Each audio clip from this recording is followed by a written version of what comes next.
Hey guys, good afternoon and happy Friday to you. It's Brad Reynolds here with the Brad Reynolds team, bringing you episode number 5 of Real Estate with Reynolds. This week we look at what lenders are looking for when you go to buy a home in 4 easy to understand categories, and that all begins right now. The first one is a good credit score. Ideally, you've got a 740 credit score or higher. If it's 760 or even higher, this is the period and the part where the lender can start to offer you better terms in the form of rebates, lender credits, just doing things to mix it up and get you the best terms possible. Lower than a 700 or a 720, this typically winds up in a deal where you get charged a higher interest rate or more fees up front. Overall, it makes the deal worse and makes your profit margins lower. When your score drops into the 600s, this is the level at which you start to see lenders hesitant to loan you money on a conventional 30-year fixed rate. Typically, anything beneath 600 is where you might want to consider another kind of loan, such as a VA or FHA. Those you can almost always get down to 500 or close to that. Which brings us to point number 2, tax returns. The second thing lenders are going to want to see is your 2 most recent years of tax returns. Doesn't matter if you're a W-2 or 1099, and in some cases they may need more.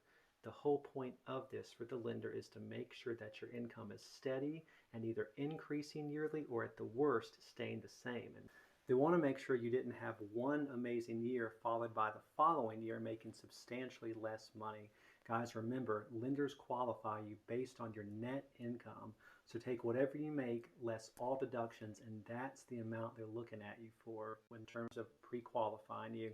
I had a guy a couple years ago who made a fortune, but he was self-employed, and he wrote off almost everything he made to get his taxable income down. Well, when he went to get pre-approved to buy, he was stunned how little the bank would actually approve him for. He said, "Brad, what can I do?" I said, "Well, unfortunately, you're going to have to wait another year or 2 to get that income up. And this time when you do your taxes, don't write off everything. Write off some, but have that net income high enough to where you can be in the range you want to be in when you go to buy for what you're looking at." Number 3, bank statements. The lender's going to want to see where your money is coming from and where your money is going to, and trace your money in terms of how you make a living. It's all about making sure you aren't too risky of a person to give a loan to.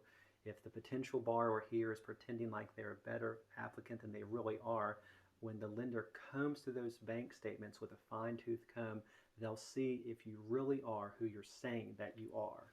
For instance, you could be in an amazing job making $10,000 a month, but if you're running up a balance of $12,000 a month and running a deficit, the bank could decline you based on that. You want to make sure just because you're earning a great living, don't overextend yourself, guys.